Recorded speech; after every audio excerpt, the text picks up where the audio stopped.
The Lifestyle Show, presented by Selena Mackenzie. Now, our first guest is here to tell us about the beautiful and moving histories of 4 young girls in the Holocaust. And they are all linked by a red jumper. She's been on the show before. We've been speaking about the dressmakers of Auschwitz and also costume history. So welcome back to the show, Lucy Adlington. Hello, thanks for inviting me back. You're always welcome on the Lifestyle Show, Lucy. I want to talk about the 4 girls, which I believe were strangers. But first of all, how did this come about? Was it because you saw a red jumper in a museum store? That's exactly it, yes. I mean, knitting's always been on my mind because I'm a clothes historian. I'm fascinated by the clothes we make and that we wear. And although I'm a terrible knitter myself, my grandmother made everything in my family when we were little. So, knitting, that noise of knitting has always been part of my life. Yeah. Then, I'm sure a lot of us have memories of being measured up for school jumpers and that we're always big enough to grow into.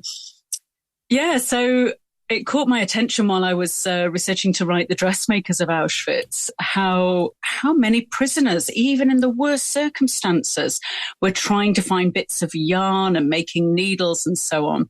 So as I explored that, I was looking in the archives of the Imperial War Museum in London and saw the sweetest little jumper that had belonged to a 12-year-old girl. And there wasn't much of a story with it. I thought, well, who was she? And how did this little jumper, such a soft little red woolly thing, end up in a museum that deals with war? And so that was the start of it all. Oh, how exciting. I expect then it's great because then you have to do a lot of research and piece it all together like a jigsaw puzzle. That's exactly it. And I do love it. And I had help along the way from a very dear friend called Elsie. And we scoured every archive. We went on trips. We pulled up whoever we could, making all these connections around the world to start telling the story. And it was amazing where it led us, really. Yeah. Well, let's talk about them then. I know that they were strangers. They were ages 9 to 19. You mentioned one of them was 12, the first one you came across. So who were they? Can you tell us a little bit about each of them and how the jumper connected them? Yeah, in a way, yes, they were complete strangers, but the connections in their lives, there was always very much that sense of what would have happened if. So the jumper in the Imperial War Museum that started me off belonged to a girl called Jock Heidenstein. And she was lucky enough to escape from Berlin as a Jewish girl in 1939 as part of the famous Kindertransport initiative. And so in some ways, tracing her life was relatively easy because I could follow her path through England, through various places and speak to people who'd known her. But in tracing the lives of the other 3 girls, it was a question of thinking, all right, these girls couldn't escape from Europe as Jock did. And what happened to them? So there are 2 girls from Poland that I looked into, a girl called Hannah who worked in a ghetto essentially knitting for the Germans, the occupiers, making lovely warm clothes for the Nazis. And the story of her jumper it's very beautiful. She actually gifts it to her brother to help him survive while she doesn't survive. She's killed. And so the jumper survives as this testimony of her love in gifting a jumper to her brother who was cold, who was making his escape from occupation. And the other Polish girl I looked at, she was also knitting for the Nazis, but she was literally in a death camp. She was in the extermination camp of Sobibor, and it was knitting that kept her alive. The Germans wanted socks and jumpers. And finally, a woman that many people may already have heard of, a German Jewish girl called Anita Lasker, who survived extraordinary adventures and ordeals. She's very famous for playing the cello in the Auschwitz Women's Orchestra, but she also made her way to England and continued her career as an amazing musician, and also as a spokesperson for Holocaust education, saying, we mustn't forget these stories. Yeah, absolutely true. Did any of them survive? In terms of did they survive the war? Yes, 3 of them did. I mean, in fact, Regina, who was knitting in a death camp, she took part in one of the most outrageous events. She was part of an armed uprising in the camp where 300 prisoners managed to escape against great odds. And so you can read about it in the book. You know, they had to put the knitting needles down and make a run for it. Just extraordinary. And it just goes to show that there was so much resistance and there was so much, you know, survival instinct in people. Yeah, absolutely. I'm sorry, I phrased that question wrong because I realised you said that they survived and they wanted to make sure everybody knew about it. What I meant was, did they live to a grand old age? Are any of them still around now? Anita Lasker-Wallfisch is very much still around. And still very Have you interviewed her then?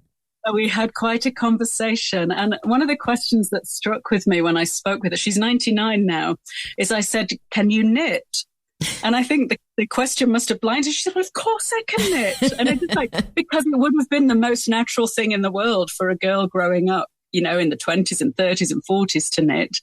And I know a lot of people take it up now, don't they, for crafting and for pleasure, but it was just one of those skills that girls had. As far as what you do, because obviously costume history, has knitting been around for a long time, as in centuries and centuries? Shall we say millennia? Yeah. Really?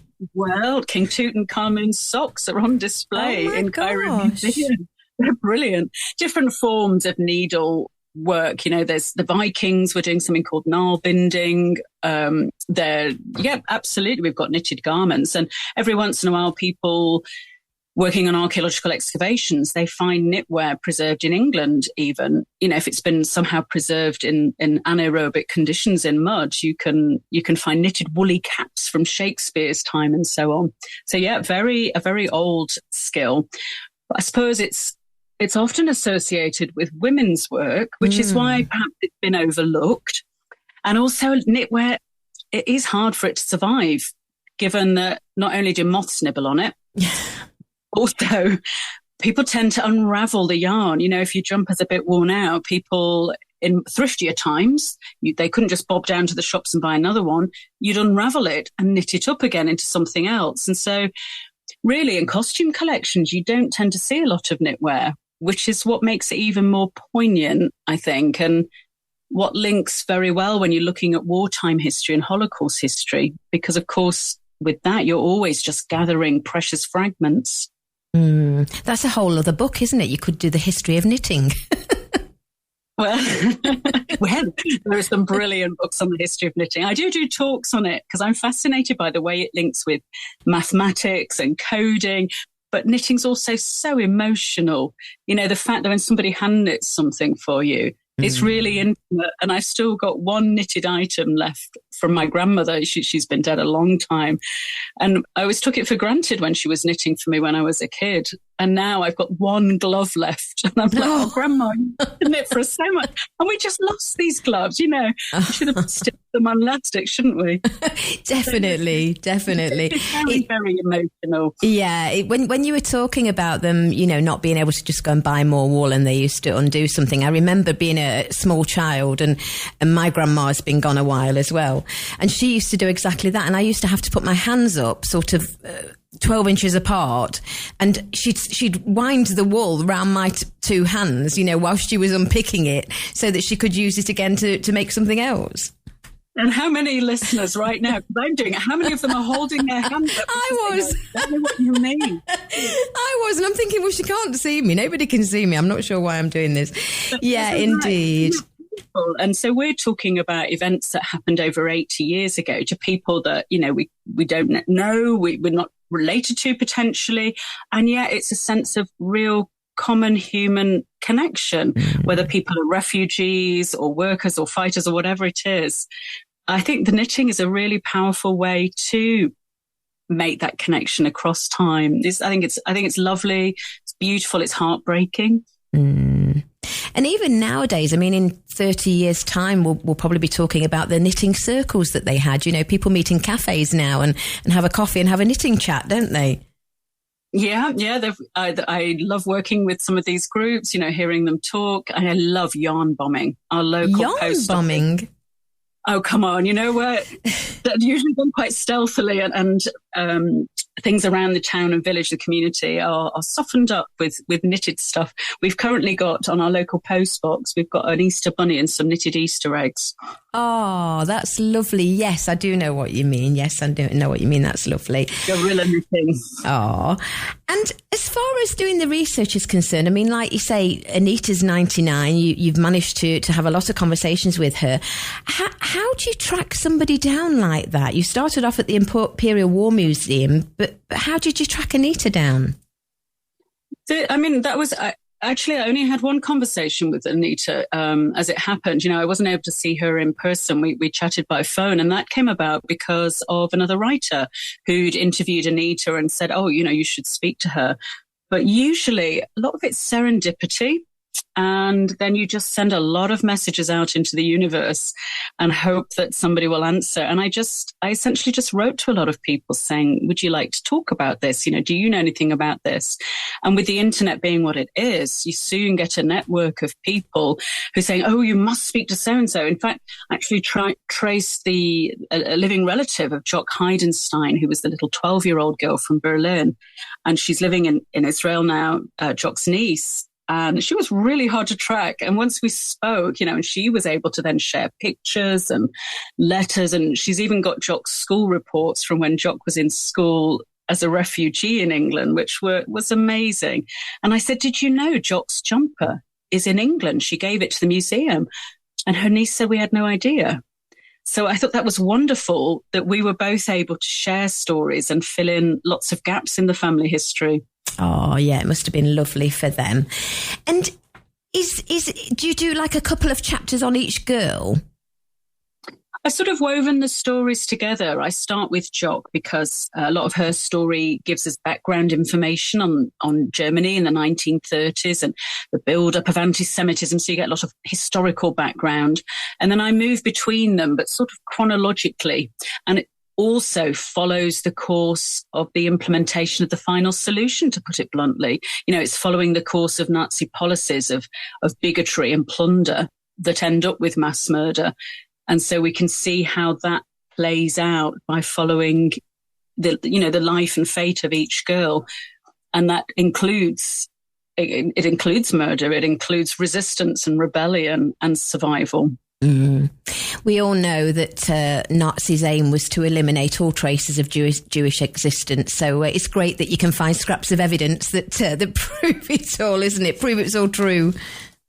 Absolutely. And although, I mean, the subject matter is, of course, tragic and it is heartbreaking, what I found all the way through was that the knitting connection gave a very strong sense of love. And that's how I finished the book, because although there's so much loss, all the way through it, the girls talk about their mothers, you know, and the connection with their mothers and that mother love running through it. And I think of the mothers, you know, teaching them to knit. And so those intergenerational connections are very heartening. And I think it's very lovely now when we talk about community, we talk about close-knit community, you know, that even in the word, of just people looking out for each other. So still relevant nowadays for us all, I think. That's incredible. I never knew that. That's a new one on me. Well, I know we've spoken about some of your books before. I remember The Dressmakers of Auschwitz, which was incredible. Stitches in Time. I'm intrigued as to one, because there's too many to mention, but Red Ribbon, is that a similar story? Is it a red ribbon that connects them all? Yeah, that was a fiction story that I wrote as a young adult. And I wrote it because I'd been wanting to find out about the fashion salon in Auschwitz and couldn't. You know, I'd just seen a mention. And so I concocted a fictional, you know, an imagined story of what it would be like to sew in really extreme circumstances with a red ribbon representing hope running through it. And actually, it was in writing that novel that I was able to write the true story of the dressmakers of Auschwitz, you know, because the novel became known and people got in touch and we were able to uncover various testimonies and interviews and so on. So, yeah, there is something about red, isn't there? It's a really powerful colour. Yeah. And the idea of red running through something. Yeah, indeed, indeed. Well, it's always a delight to chat to you, Lucy. The book we are selling, as always, on our website, tre.radio, for our listeners. Simply click on the bookshop banner. It's called Four Red Sweaters, Powerful True Stories of Women and the Holocaust. And it is, of course, by Lucy Adlington, who we're chatting to now. And Lucy, if people want to know about all your other books and your talks and what you do you have your own website? I do. You can either look under Lucy Adlington or History Wardrobe, which is my company, and that will list what I'm up to, where I'm talking. It doesn't give any hints as to what I'm writing about next. That was going to be my next question. Whatever it is, make sure I can interview you about it.